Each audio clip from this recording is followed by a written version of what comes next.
Hello dear, welcome to Phoenix Edu. तो आज के वीडियो में हम डिस्कस करने वाले हैं क्लास 11th का चैप्टर नंबर 2 जिसका नाम एटॉमिक स्ट्रक्चर है। इसमें हम डिस्कस करेंगे energy of electron in nth orbit. तो अगर इलेक्ट्रॉन जो है वो nth ऑर्बिट में है तो उसकी एनर्जी जो है वो कितनी होगी, तो ये हम जो है वो डिटरमाइन करेंगे, राइट। तो चलिए करते हैं। तो देखो ज़रा, ये हमारा एटम है, राइट। तो ये आर्गन का एटम है, ये न्यूक्लियस है, यहाँ पे 18 प्रोटॉन है और इलेक्ट्रॉन जो है वो डिफरेंट सेल में जो है वो रिवॉल्व कर रहे हैं। तो जब इलेक्ट्रॉन जो है वो किसी एटम में रिवॉल्व कर रहे हैं तो उसकी एनर्जी जो है वो कैसे डिटरमाइन करोगी, ठीक है। तो ये एनर्जी जो है वो इक्वल होती है, राइट। तो इलेक्ट्रॉन में एनर्जी जो है वो 2 टाइप की एनर्जी होती है। पहली एनर्जी जो होती है, इलेक्ट्रॉन जो है सर्कुलर पाथ में रोटेट करता है, तो इस रोटेशन के कारण जो एनर्जी बनती है उसको हम बोलते हैं काइनेटिक एनर्जी, ठीक है।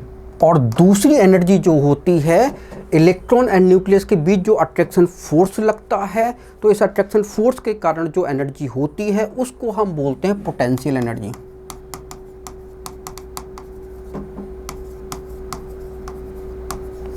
ठीक है ना। अब चूंकि ये एनर्जी जो है वो इलेक्ट्रॉन के अट्रैक्शन के कारण लग रही है, तो पोटेंशियल एनर्जी जो है वो नेगेटिव होती है, क्योंकि यहाँ पे इलेक्ट्रॉन जो है यहाँ पे चार्ज जो है वो ऑटोमेटिक जो है वो पास आएंगे, तो एनर्जी जो है वो कैसी हो जाएगी, वो नेगेटिव हो जाएगी। तो पोटेंशियल एनर्जी जो है वो नेगेटिव हो जाती है। तो हम लिख सकते हैं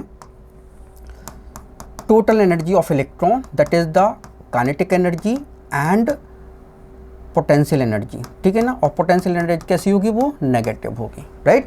तो it is the sum of kinetic energy and potential energy. अब देखो जरा, इलेक्ट्रॉन की काइनेटिक एनर्जी को हम कैसे रिप्रेजेंट करेंगे, तो ई टोटल, राइट। तो काइनेटिक एनर्जी जो है इलेक्ट्रॉन के रिवोल्यूशन के कारण होता है। तो सर्कुलर पाथ में जब इलेक्ट्रॉन रिवॉल्व करता है तो उसकी काइनेटिक एनर्जी जो होती है वो कितनी होती है, वो 12 mv² होती है, ओके। और पोटेंशियल एनर्जी कितनी होती है, तो इलेक्ट्रॉन एंड प्रोटॉन के बीच जो अट्रैक्शन फोर्स लगेगा वो पोटेंशियल एनर्जी कहलाएगा। तो पोटेंशियल एनर्जी जो है वो डायरेक्टली प्रोपोर्शनल होता है चार्ज के, ठीक है। तो charge of electron and proton, तो टोटल नंबर ऑफ चार्ज कितने, मतलब कितने प्रोटॉन है कितने इलेक्ट्रॉन है, तो ये किससे डेजिग्नेट करोगे, ये जेड से डेजिग्नेट करोगे, राइट। तो कितने प्रोटॉन है वो जेड से आप बताओगे, तो ये डायरेक्टली प्रोपोर्शनल होता है। और पोटेंशियल एनर्जी जो है वो इन्वर्सली प्रोपोर्शनल होती है डिस्टेंस के, इलेक्ट्रॉन प्रोटॉन के बीच डिस्टेंस कितना है। तो पोटेंशियल एनर्जी दोनों को हम मिला देते हैं, इक्वल होगा। ये प्रोपोर्शनल साइन हटाओगे तो एक कांस्टेंट लिखना पड़ेगा, तो हमने के लिखा। जेड यहाँ पे हम ई² कर देते हैं क्योंकि दोनों के चार्ज तो इक्वल हैं अपॉन आर, राइट। तो अब चूंकि ये नेगेटिव होती है तो नेगेटिव साइन लगा ही दीजिए, राइट। तो ये होगा पोटेंशियल एनर्जी जो है वो नेगेटिव के ZE² अपॉन आर, क्लियर है, ओके। तो ये तो हमारा टोटल एनर्जी हो गया। जब इलेक्ट्रॉन जो है वो सर्कुलर पाथ में रिवॉल्व करता है तो वहाँ पे 2 टाइप के फोर्स अप्लाई होते हैं, ठीक है ना। और वो फोर्स कौन से होते हैं, तो देखो जरा, उन फोर्स के नाम है, एक तो होता है सेंट्रीपिटल फोर्स और दूसरा सेंट्रीफ्यूगल फोर्स। तो सेंट्रीपिटल फोर्स और दूसरा टाइप का जो फोर्स है वो सेंट्रीफ्यूगल फोर्स, ठीक है। तो सेंट्रीपिटल फोर्स जो है वो क्या कहलाता है, तो ये अट्रैक्शन का फोर्स होता है, मतलब इलेक्ट्रॉन प्रोटॉन के बीच जो अट्रैक्शन फोर्स होता है उसको हम बोलते हैं centripetal force, that is the attraction force,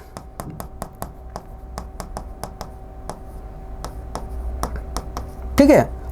तो जब इलेक्ट्रॉन जो है रिवॉल्व कर रहा होता है सर्कुलर पाथ में, अब चूंकि इलेक्ट्रॉन और प्रोटॉन के बीच अट्रैक्शन फोर्स लग रहा है, राइट। तो इसमें एक और फोर्स लगेगा, क्योंकि अगर दूसरा फोर्स नहीं लगेगा तो इलेक्ट्रॉन जो है वो न्यूक्लियस में गिर जाएगा। तो दूसरा फोर्स होता है सेंट्रीफ्यूगल फोर्स। तो ये एक स्यूडो फोर्स होता है। तो कोई भी बॉडी जो है सर्कुलर पाथ में जो है रिवॉल्व करती है, तो जो अवे ऑफ द न्यूक्लियस या अवे ऑफ द जिसको बोलते हैं सेंटर ऑफ न्यूक्लियस, जो फोर्स लगता है उसको हम बोलते हैं सेंट्रीफ्यूगल फोर्स, और वो हमेशा जो है वो रिपल्सन फोर्स होता है।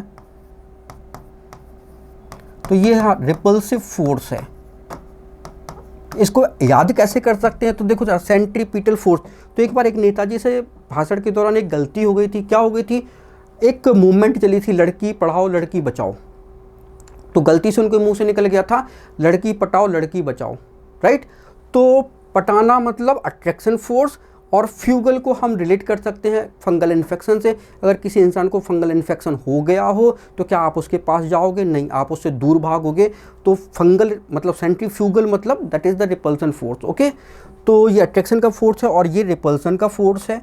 आगे बढ़ते हैं, अट्रैक्शन फोर्स क्या कहलाएगा, तो देखो जरा attraction force, force of attraction जो है वो डायरेक्टली प्रोपोर्शनल होता है चार्ज के, ठीक है। और प्रोटॉन कितने हैं, तो वो Z से डेजिग्नेट करोगे, ओके। और इनवर्सली प्रोपोर्शनल होता है स्क्वायर ऑफ डिस्टेंस के, राइट। तो मिला दो दोनों को तो ये इक्वल, और एक हमें कांस्टेंट लिखना पड़ेगा तो हमने K लिखा, ZE square upon R square आपने कर दिया, राइट। तो ये तो हमारा अट्रैक्शन फोर्स हो गया। तो कितना है, K ZE square upon R square, right. और ये कितना है, सेंट्रीफ्यूगल फोर्स कितना होगा, तो सेंट्रीफ्यूगल फोर्स जो है ये अवे फ्रॉम द न्यूक्लियस होगा, तो ये होगा हमारा mv स्क्वायर अपॉन आर। तो ये फोर्स जो है वो mv स्क्वायर अपॉन आर। अब चूंकि दोनों फोर्स कैसे होते हैं, इक्वल होते हैं और अपोजिट डायरेक्शन में लगते हैं, तो इन दोनों फोर्स को हम क्या कर देते हैं, इक्वेट करा देते हैं। तो करा दीजिए, ये भाई इक्वेट करा दिया, राइट। तो अब देखो ज़रा, यहाँ पे हम mv स्क्वायर यहाँ पे है तो mv स्क्वायर यहाँ पे, तो mv स्क्वायर जो है वो किसके इक्वल होगा, तो mv स्क्वायर होगा k ZE square upon R square, right. और ये R जो है वो आप ऊपर भेज दोगे तो एक R से ये R जो है वो कैंसिल हो जाएगा, क्या बचेगा, तो हमारा जो है वो mv स्क्वायर जो है वो, ठीक है, mv स्क्वायर जो है वो हमारा हो जाएगा, किसके इक्वल हो जाएगा, k E स्क्वायर, ठीक है, k E स्क्वायर, यहाँ पे z लगाना भूल गए, ZE स्क्वायर अपॉन R के, ठीक है ना। तो बस ये वैल्यू जो है वो हम पुट कर देंगे, यहाँ पे कर देंगे, राइट। तो क्या करें, एक नया पेज ले लें, तो चलो ले लेते हैं कि यहीं पे करते हैं, यहीं पे कर देते हैं, ज़्यादा अच्छा है, ठीक है ना। इतनी बात समझ में आ गई, ओके। यहाँ कर देते हैं,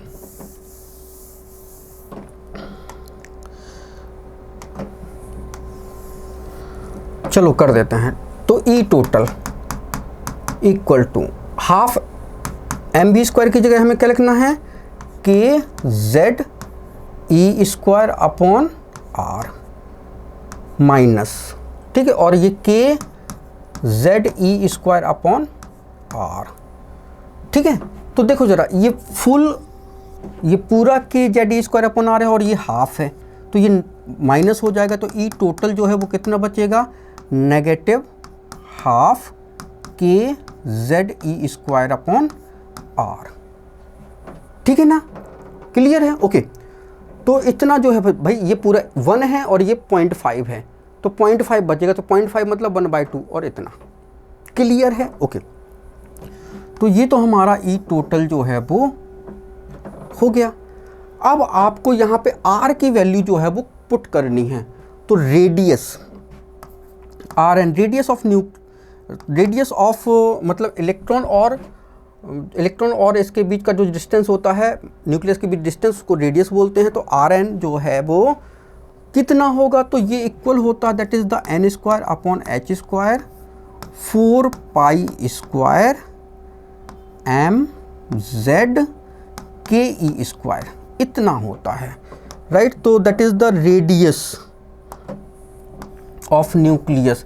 तो बस इसकी वैल्यू जो है वो हम यहाँ पे पुट करेंगे, रेडियस की वैल्यू पुट कर देते हैं, राइट। तो ई total equal -1/2 k Z e square upon R.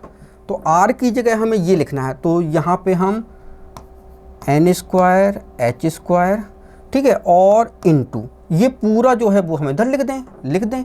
तो 4 पाई स्क्वायर mz के ई स्क्वायर, इतना, ठीक है ना। ओके, तो ये 2 से जो है वो हमारा 2 कट गया, मतलब 4 कट गया तो 2 बचा, तो ई टोटल जो है वो हमारा हो जाएगा, कितना हो जाएगा, तो देखो ज़रा 2 पाई स्क्वायर, तो 2 पाई स्क्वायर, ये 2 पाई स्क्वायर हो गया, के कितना है यहाँ पे, के 2 है तो के स्क्वायर हो गया, राइट। तो यहाँ पे देखो ये आपके के 2 हैं तो के स्क्वायर हो गया, अब z भी आपके 2 हैं तो z स्क्वायर हो गया, ठीक है। e कितने हैं आपके, टोटल 4 हैं तो e की पावर 4, ठीक है। और क्या बचा, m बचा, तो हमने लिखा m। अब कुछ बचा है, सब कुछ हो गया, okay, upon n square h square, clear है, ओके। तो ये तो हमारा ई टोटल आ गया। बस अब हमें क्या करना है, सबकी वैल्यू जो है वो पुट कर देते हैं, तो वैल्यू पुट कर दो। तो भाई अब हम यहाँ पे थोड़ा साफ कर देते हैं, आप लोगों ने नोट कर ही लिया होगा, राइट। तो वैल्यू पुट कर देते हैं भाई, ई टोटल इक्वल टू 2, पाई की वैल्यू कितनी होती है 3.14, ठीक है। तो पाई स्क्वायर है तो भाई ये लो स्क्वायर चढ़ा दिया, इनटू के कितना होता है 9 इंटू 10 की पावर 9, इसका स्क्वायर है तो भाई ये स्क्वायर चढ़ा दिया।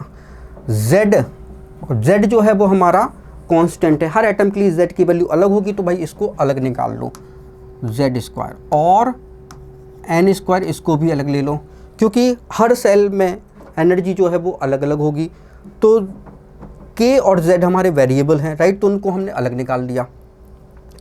e कितना है 1.6 इंटू 10 की पावर -19, और भाई कितना है ये 4 की पावर है, राइट। और मास कितना है, तो अभी मास लिखना पड़ेगा, ये 4 कर दो, मास जो होता है 9.1 इंटू 10 की पावर -31, ठीक है ना। अब z square upon n square, right, और अपॉन में और क्या बचा, h की वैल्यू कितनी है 6.6 इंटू 10 की पावर -34, इसका स्क्वायर, राइट। तो जब आप ये सॉल्व करोगे तो ई टोटल जो है वो आ जाएगा, ये नेगेटिव साइन तो आपको लगाना ही है, राइट, नेगेटिव साइन लगा दो भाई, ओके। तो माइनस, और ये आ जाएगा 2.18 इंटू 10 की पावर, ये 18 है तो वही पावर होगी 18, ठीक है ना, ऐसे याद रख लेना, और ये जूल में रहेगा, राइट। तो z square upon n square, तो ये जूल में है, और ये जो है वो आपका फॉर्मूला बन गया, क्लियर है। अब इसको इलेक्ट्रॉन वोल्ट में कन्वर्ट करते हैं, तो देखो ज़रा,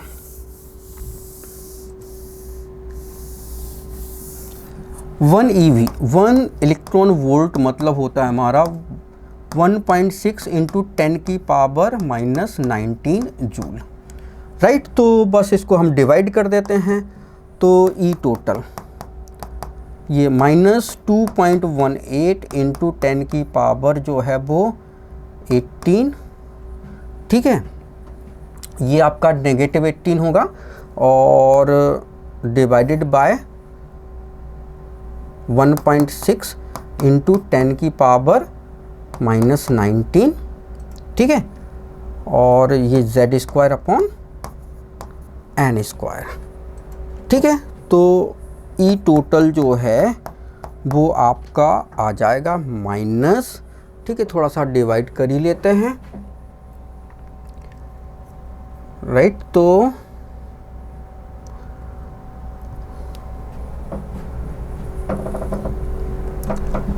यस कितना है 2.18 डिवाइडेड बाय 1.6, तो 1.36 आया, तो ये 1.36 इंटू 10 की पावर, ये -19 ऊपर जाएगा तो 1 बचेगा, z square upon n square, right.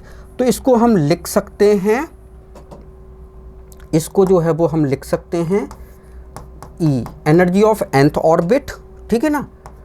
अब इसको टोटल की जगह आप nth ऑर्बिट कर दो -13.6, ठीक है। 10 की पावर 1 को हम इसको 13.6 बना लेते हैं, राइट।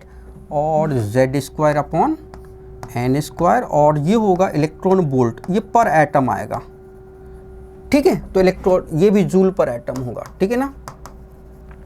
तो बस इलेक्ट्रॉन वोल्ट पर एटम, ये हमारा जो है वो एनर्जी जो है वो हो गया, राइट। तो किसी भी सेल में इलेक्ट्रॉन की एनर्जी का फॉर्मूला हमारा ये होता है, राइट। तो फॉर्मूला जो है वो दोबारा से लिख देते हैं, En -13.6 एंड इसका z² अपॉन n² कर लो, ठीक है ना। तो ये आपका z² upon n² electron volt पर एटम, ठीक है ना। तो ये हमारा एनर्जी हो गया। चलो अब इसके कुछ क्वेश्चंस जो है वो हम करते हैं। तो चलिए कुछ क्वेश्चंस जो है वो कर लेते हैं। तो हमारा क्वेश्चन नंबर 1 है, the energy of hydrogen atom in nth orbit is En, then energy of nth orbit of singly ionised helium atom will be, right. तो हीलियम एटम की हमें जो है वो एनर्जी जो है वो निकालनी है, और हाइड्रोजन एटम की एनर्जी जो है वो En जो है वो गिवन है, राइट। तो एनर्जी जो है हीलियम प्लस आयन की, या लिथियम प्लस 2 आयन की, या फिर बेरिलियम प्लस 3 आयन की, जो यूनि इलेक्ट्रॉनिक स्पीसीज होती है, उसकी एनर्जी जो है वो किसके इक्वल होती है, energy of hydrogen into z² के। ये फॉर्मूला होता है, क्लियर है। ओके, तो हमको तो पूछा गया है कि एनर्जी जो है वो हीलियम प्लस 1 इसकी बताओ। तो एनर्जी ऑफ हाइड्रोजन वो कह रहा है कि कितना है, En, ओके। और Z जो है वो हीलियम के लिए कितना होगा, हीलियम के लिए Z जो है वो 2 होगा, एटॉमिक नंबर 2 होता है हीलियम का, तो 2 का स्क्वायर हो जाएगा। तो E हीलियम प्लस 1 आयन के लिए होगा energy of hydrogen En into 4, तो राइट। तो बस ये हमारा जो है वो आंसर हो जाएगा। तो 4 En जो है वो आंसर हो गया। आगे देखते हैं। अगला क्वेश्चन हमारा है, the energy of second Bohr orbit of hydrogen atom is -328 kilojoule per mole, hence the energy of fourth Bohr orbit should be, right. तो सेकेंड बोर ऑर्बिट की एनर्जी जो है वो इतनी है, तो फोर्थ बोर ऑर्बिट की एनर्जी जो है वो कितनी होगी। तो देखो ज़रा, En जो है वो होता है हमारा एनर्जी जो है वो हाइड्रोजन, ठीक है, और इंटू z² अपॉन n², और एनर्जी जो है वो हाइड्रोजन, ये नेगेटिव साइन के साथ होता है, ठीक है। तो एनर्जी जो है वो हाइड्रोजन जो है वो कितनी होती है, तो माइनस जो है वो 13.6 होता है, ठीक है ना। तो 13.6 एनर्जी जो है वो हाइड्रोजन के फर्स्ट सेल की एनर्जी जो होती है जब n जो है वो 1 होता है, राइट। तो हमने लिखा एनर्जी जो है वो energy of hydrogen into z² upon n², right. तो अब देखो ज़रा, एनर्जी जो है वो फर्स्ट सेल और एनर्जी जो है वो सेकेंड सेल की किस पे डिपेंड करेगी, z पे डिपेंड करेगी और n पे भी डिपेंड करेगी, राइट। तो z अगर दो डिफरेंट एटम है, अगर सेम एटम है तो z तो जो हो जाएगा वो क्या हो जाएगा, सेम हो जाएगा, राइट। और हाइड्रोजन की एनर्जी भी सभी में सेम है, तो किस पे डिपेंड करेगी, that is the inversely proportional to n। तो एनर्जी जो है वो इनवर्सली प्रोपोर्शनल टू n² है, राइट। तो ये हो जाएगा हमारा n2 का स्क्वायर और ये हो जाएगा n1 का स्क्वायर, राइट। तो एनर्जी जो है वो सेकेंड एंड फोर्थ ऑर्बिट की बात कर रहा है, तो एनर्जी जो है वो सेकेंड की E2 और एनर्जी जो है वो फोर्थ ऑर्बिट की E4, राइट। तो ये हमारा हो जाएगा n फोर्थ ऑर्बिट और ये n जो है वो सेकेंड ऑर्बिट, ठीक है ना। और इसका स्क्वायर कर दो, कर दिया भाई। अब देखो ज़रा, E2 जो है वो हमारा कितना है, -328 और किलोजूल पर मोल है, और हमारा E4 हमको जो है वो डिटरमाइन करना है, राइट। और फोर्थ ऑर्बिट मतलब n = 4 हो गया, इसका स्क्वायर करोगे, और ये सेकंड सेल का मतलब n2 हो गया तो 2 का स्क्वायर करोगे, राइट। तो E4 जो है वो हमारा इक्वल हो जाएगा कितना, -328 इंटू ये 4 उधर जाएगा और ये 16 बनेगा तो नीचे आ जाएगा, ठीक है ना, किलोजूल पर मोल, राइट। तो ये 4 से जो है वो डिवाइड हो जाएगा। तो फोर्थ सेल की जो एनर्जी जो है कितनी होगी, 4 से डिवाइड कर दो तो माइनस ये 4 8 32 और 4 दूनी 8 किलो जूल पर मोल। तो बस ये आपका जो है वो आंसर हो जाएगा। तो आपका फोर्थ ऑप्शन जो है वो करेक्ट हो जाएगा, ठीक है ना। आगे बढ़ते हैं। Question number 3, if the ionisation energy of hydrogen is 313.8 kilo calorie per mole, then the energy of the electron in second excited state will be, right. तो सेकेंड एक्साइटेड स्टेट की एनर्जी जो है वो हमको बतानी है, तो कैसे बताएंगे। तो देखो जरा, आयोनाइजेशन एनर्जी जो है वो हाइड्रोजन के लिए कितनी है, दैट इज 313.8 किलो कैलोरी। अब आयोनाइजेशन हाइड्रोजन की एनर्जी कैसे निकालोगे, तो ionisation energy of hydrogen that is the energy of infinite shell minus energy of first shell. तो ये आपका 313.8 किलो कैलोरी है, इक्वल टू इन्फिनाइट सेल की एनर्जी तो 0 होगी और फर्स्ट सेल की एनर्जी E1 है। तो E1 जो है वो हमारा कितना हो जाएगा, that is the -313.8 kilo calorie, ठीक है ना। और पर मोल, ये भी पर मोल कर लो यहाँ पे, ठीक है ना। तो E1 जो है वो हमारा इतना हो जाएगा। तो हमें क्या निकालना है, if the ionisation energy of hydrogen इतनी दी गई है, then the energy of second excited state की बताओ। तो देखो जरा, En जो है energy of first shell into Z²/n², ये होता है, राइट। तो अब हमको सेकेंड एक्साइटेड स्टेट का मतलब क्या होता है, तो देखो ज़रा, ये होता है हमारा न्यूक्लियस एटम का, ओके। ये पहली सेल है तो n = फर्स्ट सेल, तो इसको हम बोलते हैं ग्राउंड स्टेट, ठीक है, ग्राउंड स्टेट, या इसी को बोलते हैं स्टेशनरी स्टेट।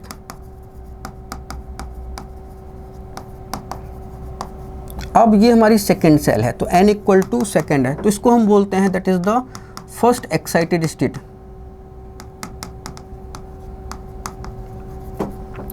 और n = 3 है, तो जब इलेक्ट्रॉन जो है वो यहाँ से यहाँ चला गया तो फर्स्ट एक्साइटेड स्टेट, और यहाँ आ गया तो ये हो जाएगा हमारा सेकेंड एक्साइटेड स्टेट। तो सेकेंड एक्साइटेड स्टेट का मतलब इलेक्ट्रॉन जो है वो थर्ड सेल में जंप करके चला गया। तो हमको जो है वो निकालना है En = E1 जो है वो -313.8, और Z जो है वो हाइड्रोजन एटम के लिए तो 1 का स्क्वायर ही होगा, और थर्ड एक्साइटेड स्टेट मतलब 3 का स्क्वायर कर दोगे तो ये किलो कैलोरी पर मोल जो है वो हमारा हो जाएगा। तो En जो है वो हमारे लिए आ जाएगा, कितना आ जाएगा, ये 9 से जो है वो डिवाइड करोगे, तो 9 से जो है वो डिवाइड कर देते हैं, तो 313.8 इसको आप 9 से डिवाइड कर दो तो 9 × 27 हो गया, 4 बचा, ठीक है। 9 × 27, 9 × 36, 9 × 36, ठीक है। तो 6 40 और ये 3, ठीक है ना, तो ये 7 और फिर 8 आ जाएगा, ठीक है ना।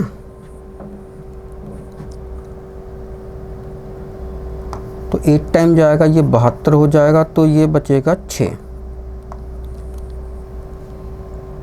ये 54 हो जाएगा, राइट। तो आपको जो है वो यहाँ पे 34.86 जो है वो आ जाएगा। तो ये आपका -34.86 किलो कैलोरी पर मोल जो है वो आपका आंसर हो गया। क्लियर है, तो इतना आंसर जो है वो हो गया।